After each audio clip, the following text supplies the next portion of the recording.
Good morning, EntreGrowth community. I'm so grateful that every single one of you are here. I had to switch my camera over there for just a second.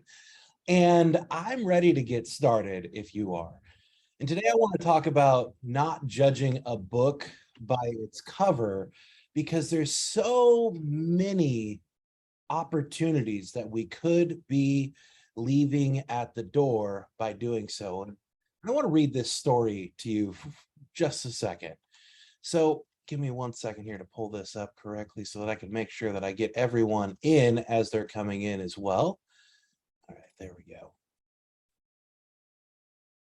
So a lady in a faded gingham dress and her husband dressed in a homespun and threadbare suit stepped off the train in Boston and walked timidly out of an appointment into the president's office of Harvard University. The secretary could tell in a moment that such backwoods country hicks had no business at Harvard. She frowned. "We want to see the president," the man said softly. "He'll be busy all day," the secretary snapped. "We'll wait," the lady replied. For hours, the secretary ignored them, hoping that the couple would become discouraged and go away. They didn't, and the secretary grew frustrated. She finally decided to disturb the president, even though it was a chore she always regretted. "Maybe if they just see you for a few minutes, they'll leave," she told him. He sighed in exasperation and nodded. The president, stern-faced and with dignity, strutted toward the couple. They told him, "We had a son who attended Harvard for 1 year. He loved Harvard. He was happy here. But about a year ago, he was accidentally killed. My husband and I would like to erect a memorial to him somewhere on campus." The president wasn't touched. "Madam," he said gruffly, "we can't put up a statue for every person who has attended Harvard and died. If we did, this place would look like a cemetery." "Oh, no," the lady explained quickly. "We don't want to erect a statue. We don't want to erect a statue. We thought we would like to give a building to Harvard." The president rolled his eyes. He glanced at the gingham dress and homespun suit, then exclaimed, "A building? Do you have any earthly idea how much a building costs? We have more than $7.5 million in the physical plant at Harvard. Keep in mind, this would have been a long time ago." For a moment, the lady was silent. The president was pleased. Maybe he could get rid of them now. The lady turned to her husband and said quietly, "Is that all it costs to start a university? Why don't we just start our own?" Her husband nodded.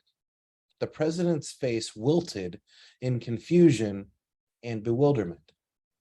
Mr. and Mrs. Stanford got up and walked away, traveling to Palo Alto, California, where they established the university that stands as a memorial to their son, who had attended Harvard, but whose parents were dismissed as nobodies by the president of Harvard University.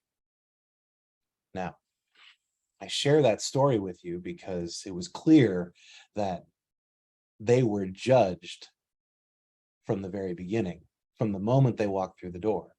And they had intentions of doing something absolutely incredible, and they were brushed off because of their appearance or because of how those people felt about their appearance. Now, I want to give you another story, an example from my mentor. Her name's Avis Wukash out of Austin, Texas. She most recently served as the head of the Texas Real Estate Commission as the commissioner in the state of Texas for the last 12 years. She was the only individual named back-to-back commissioner seats with the state for a 12-year period. And she shared a story about how she learned this lesson in a very valuable way to her benefit. Well, when she first got started in real estate in Georgetown, Texas, which is a little town north of Austin, about 30 minutes outside of Austin, one day there was a gentleman who came into the real estate office that she was in back probably in the late 70s, maybe early 80s.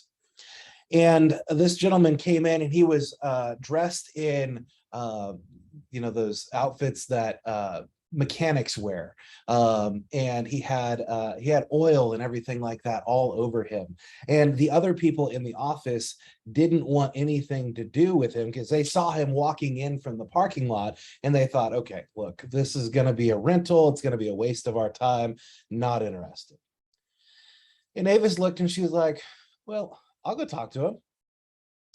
She sits there and she talks to the guy, and turns out that the guy is very interested in not just buying a house, but buying multiple houses. And he ends up being a gentleman who is a very, very well-to-do business person in the Central Texas area, who owned at that point in time the majority of the places that you would go and get the oil changed on your car. And he came in that day dressed all like he had just finished working for the day, because he had to fill in for one of the employees that wasn't able to be there that day. And he was willing to go and do the job so that customers could still be served.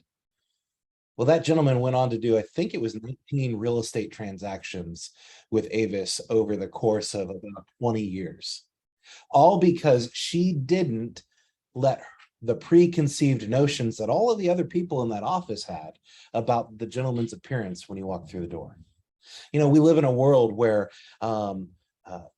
there's so much conflict going on that diversity, equity, and inclusion are part of what we have to embrace. And we should be choosing to do that. And it goes back to this simple issue: don't judge a book by its cover, because you never know what that individual can do for you or what you can do for them. Now, how does this apply in your real estate transactions? Well, have you heard the saying in bold, you can't control your first thought, you can control your second thought? It's a very common, it's very common to believe that, and it is proven that we can't control the first thing that we think about. It's just going to come naturally. And when we take a second and just think about it, we can control what we think next. We can look at it as failure or opportunity. And in bold, we have these bracelets right here. And what we're supposed to do with these is, as soon as we have a negative thought or something like that, we take it off and we move it over to the other hand, because that's reminding us we can't control our first thought, we can control our second, and helps us with our own programming.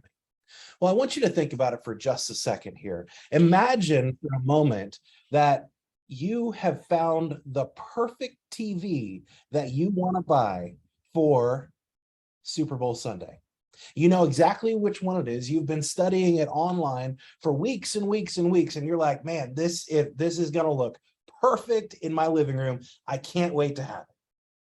And you know exactly which one it is. You know where it's at in the store. And as soon as you get to Best Buy, you walk through the door and somebody walks up to you and says, hey, welcome to Best Buy. How can I help? What is our natural first reaction? I'm just looking. I'm just looking. I don't need help. But wait a second. Hold on. You already know exactly what you're there to buy, yet you've just told them, I'm just looking. I don't need your help. That's because as consumers, we're naturally programmed to just say, I got this. I don't need your help. That's the first thought. Now, what could that person at Best Buy have done differently to allow them an opportunity to help you? Well, when you say, I'm good, I'm just looking, the next question they could have asked is there anything in particular you're looking for? Well, because he didn't ask that question, who ends up getting the sale? The salesperson who's standing closest to the TV at the moment in time where you walk up to it and say, honey, this is the one. We're taking this thing home. That's the person who got the sale. Now, how does this play in with don't judge a book by its cover? Well, here's how it plays out. People naturally will say no, or I'm just looking the very first time. Now, we're in a world in real estate right now where open houses are a thing again, and it's not just an auction anymore. And when you have those people walk through the door and you say, hey, welcome to my open house. Is there anything I can help you with? Remember, they're just like those people that walk through the door at Best Buy, knowing exactly what they wanted. And their natural reaction is, I'm just looking. So it's the questions that we ask after the first reaction, the first natural reaction, that cause us to actually have an opportunity to move forward with those people. Now, how does this tie into don't judge a book by its cover? Well, here's exactly how it ties in. Go in with an open mind with every conversation that you ever have. And here's what I also want to get across today. Don't focus on success.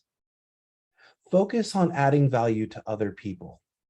When you constantly add value to other people every single day intentionally, I promise you success will always follow. Zig Ziglar once said, do things for people to help them get whatever they want, and you'll get whatever you want. It's the exact same thing here. Add value to others, and success will always follow. I'll add one more thing to that. Add value to others blindly, and success will always follow. Whatever that person looks like, whoever they are, however they show up, whatever they're wearing, whatever they look like, it doesn't matter. Add value to them, and success will always follow. So, what'd you take away from this morning's lesson? What are your thoughts, comments, questions, concerns? Hi, Scott. It's Morning, my first Shirley. time here. So I had a couple of thoughts. I know in one of the classes that Julia Lachey leads, Unconscious Bias, she posts different people. And in that atmosphere, I was imagining me at an open house and each of them walk in and how I would have felt by that. And I love when you said how when you can't control the first thought, it's being honest with some of our first thoughts, however, then changing it to serve. So identify that I had that first thought and then address it. Like, Shirley, what made you be uncomfortable by that person? But it takes honesty and to know that we're in the service business. Yeah, and Shirley, the question that we can ask ourselves when that first thought comes up is that really true? Is that thought that I had really true? And by doing that, it'll cause us to open up our mind and think a little bit differently about that of, okay, what are the other possibilities here? All right. Thank you for sharing, Shirley. All right. Anyone else? So I jumped on a little bit late, but I heard your last part about, the person saying, I'm just looking. And it reminded me, like maybe a year ago, I read something and it said, take the word just out of your vocabulary because it diminishes everything. So for example, if I'm just calling, or when you walk into a restaurant and they say, are you just one? It's like, no, I'm one here for dinner. But it's more empowering when you take away the word just. And in the reverse, when someone says, I'm just looking, you need to remove the word just and take it as I'm looking. And what are you looking for? And how can I help you with that? Yeah. So if you take away the word just, it literally will change your world. If everyone would try that for 1 week and stop using the word just, and then relate to everyone every time you hear it and just take it, forget they said it, it will change all your conversations. Write that down, everyone. Write that down. Take the word just out and then just put the sentence back together without that one word, and it'll have a Not totally just different put it meaning to you. together, but put it together. Yeah. Yeah, there you go. Fair enough. I said it. There you go. Thank you, Nadine. You're welcome. All right, anyone else?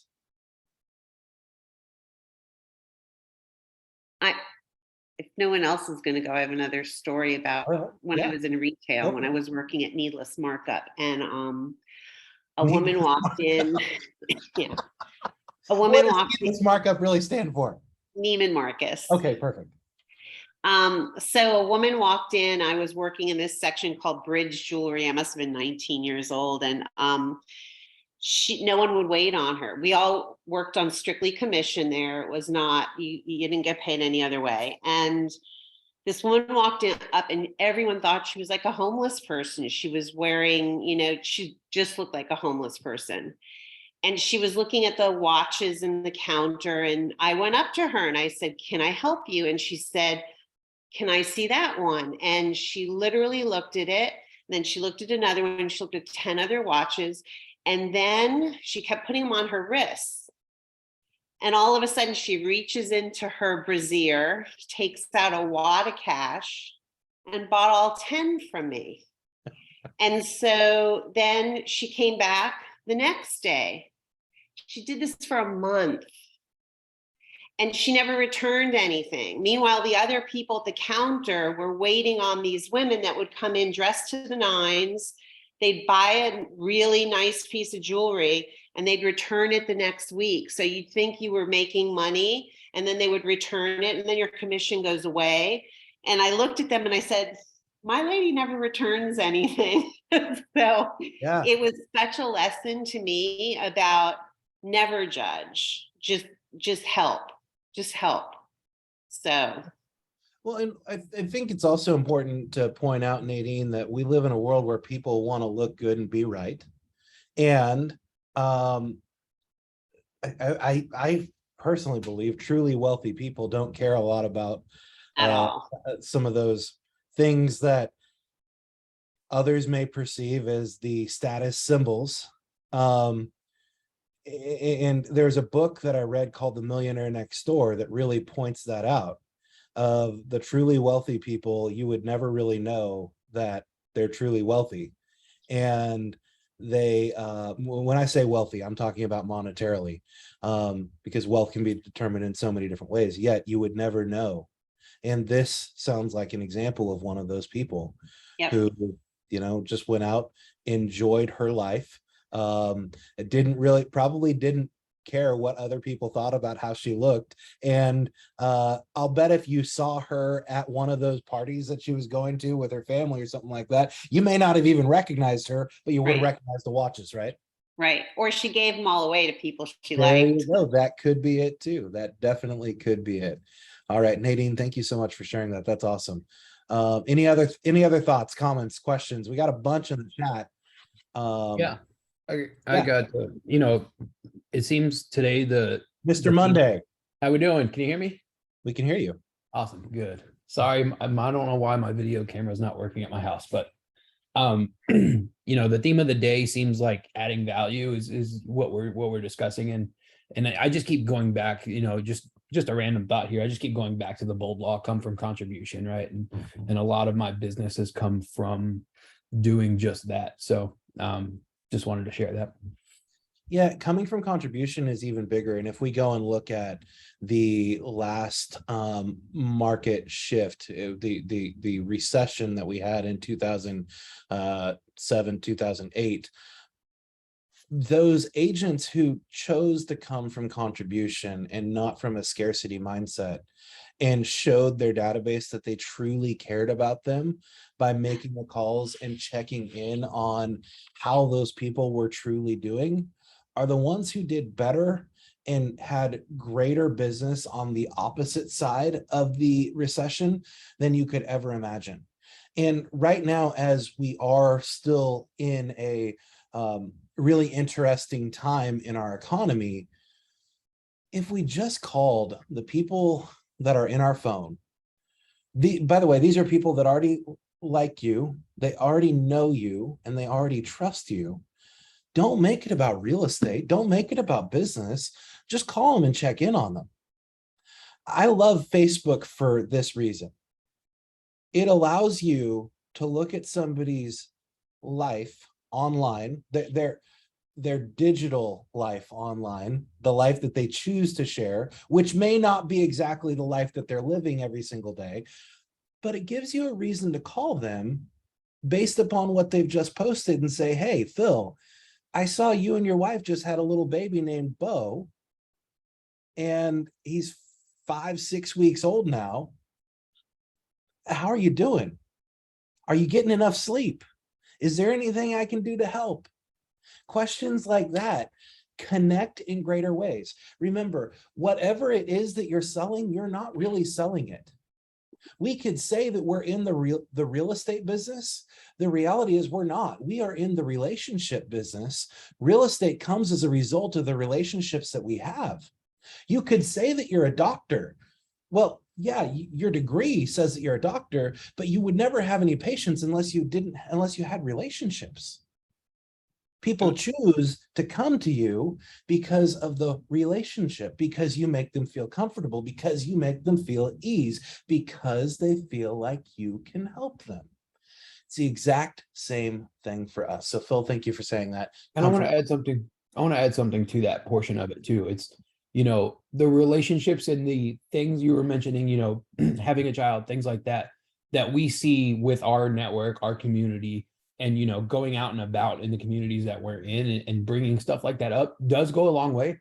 But to me, there's nothing better than solidifying that, hey, there is a relationship here when somebody sees something on my Facebook page and talks to me about it, right? Because I know that, they're not, usually not in the real estate. So that to me is is the parameter of the two-way relationship. Yeah, you've created a two-way street when you have conversations with people.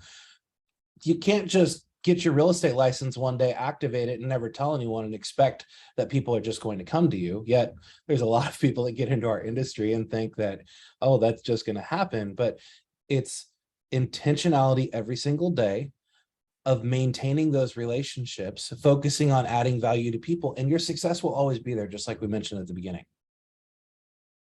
By the way, if you're not following Phil on Facebook, I would recommend doing it just because of some of the things that he does in his community to add value to his community. Phil is the only real estate agent that I coach outside of the state of Florida. And the reason I do it is because he lived in the neighborhood that I lived in Central Texas.